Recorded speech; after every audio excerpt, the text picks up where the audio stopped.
সুস্থতা হচ্ছে আল্লাহর দেওয়া অনেক বড় একটা নিয়ামত, যেটা আমরা সুস্থ থাকা অবস্থায় বুঝতে পারি না। ইদানিং না আমি একটু বেশি অসুস্থ হয়ে পড়ি ঘন ঘন। আজও আমি অসুস্থ ছিলাম, সকাল থেকে শরীরটা অনেক খারাপ ছিল। তো বোন আসলো, বলল আজকে রান্না বান্না করা লাগবে না। তো এই তো মেয়েকে নিয়ে দুপুরে বোনের বাসায় খেতে নিচে নেমে পড়লাম। যে দেখি আমার বোন আমার খুব পছন্দের একটা খাবার রান্না করেছে, একেবারে ভুনা ভুনা করে হাঁসের মাংস রান্না করেছিল, ছিল সালাদ, লেবু দিয়ে খাচ্ছিলাম। খুব টেস্ট লেগেছে, অনেক ভালো লেগেছিল খাবারটা, আলহামদুলিল্লাহ। মা মেয়ে মিলে অনেকক্ষণ লাগিয়ে খাবারটা শেষ করলাম। আর আমার পছন্দ বলে আমার বোন তো অনেকগুলো তরকারি আর মাংস আমার প্লেটে তুলে দিয়েছে। আর এই দেখেন অবস্থা, বসে বসে মা মেয়ে মিলে হাড় গোড়গুলো চিবিয়ে খেলাম। তো দুপুরে খাওয়া দাওয়া করে মা মেয়ে উপরে চলে এসে একটু ঘুমিয়েছিলাম। থেকে উঠে গত দিনের ভিডিওতে তো দেখেছিলেন এই পিঠাটা বানিয়েছিলাম, সেই পিঠাটা মা মেয়ে বিকালের নাস্তা হিসেবে খেয়ে নিলাম। পিঠাটা কিন্তু খেতে খুবই মজা হয়েছিল। যদি কারো রেসিপি লাগে অবশ্যই জানাতে ভুলবেন না। আর এই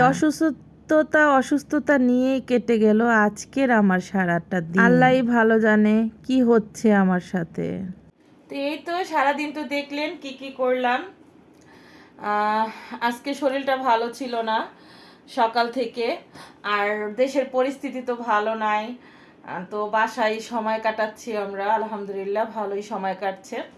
তো শরীর ভালো না বিধায় বোনের বাসায় আজকে খাওয়া দাওয়া করলাম। বোন তো আজকে কিছুদিন যাবত তো বোনের বাসায় খাওয়া দাওয়া করি। তো সন্ধ্যাবেলায় তো একটা দুপুরে খাওয়া দাওয়ার পরে একটা ভাত ঘুম দিয়েছি, ভাত ঘুম দিয়েছিলাম, ঘুম দিয়ে মা মেয়ে উঠলাম, উঠে একটু সন্ধ্যার হালকা পাতলা নাস্তা করলাম। এখন হুমায়রাকে পড়াতে বসাইছি। আর হুমায়রাকে এখন একটু বেশি সময় দেই, কারণ বুঝতেই পারতেছেন বাচ্চা যেহেতু, সেক্ষেত্রে ওকে একটু বেশি সময় দেওয়া হচ্ছে। তো হুমায়রা আজকে আপনাদের কিছু কথা বলবে, হুমায়রার কথাগুলো একটু শোনেন। এই তো আপনাদের হুমায়রা, সবার আদরের হুমায়রা কিছু বলবে, শোনেন। বলো মা।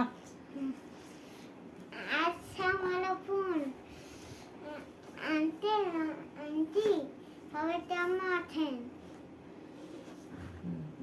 বলো আন্টি আঙ্কেল আঙ্কেল, সবাই আমার দোয়া করবেন, আমি না পড়তে পারি। বলো আল্লাহ হাফেজ। আল্লাহ হাফেজ। আচ্ছা মনে শুনেছেন আপনাদের হুমায়রা কি বলেছে? সবাইকে বলেছে আঙ্কেল আন্টিরা আমার জন্য সবাই দোয়া করবেন যাতে আমি লেখাপড়া করতে পারি। তো হুমায়রার জন্য সবাই দোয়া করবেন যাতে হুমায়রা সুন্দরভাবে লেখাপড়া করে ওর বাবার মনের আশাটা পূরণ করতে পারে। তো হুমায়রাকে পড়াই, পরে আবার দেখা হচ্ছে, পরে আবার কথা বলবো। আল্লাহ হাফেজ।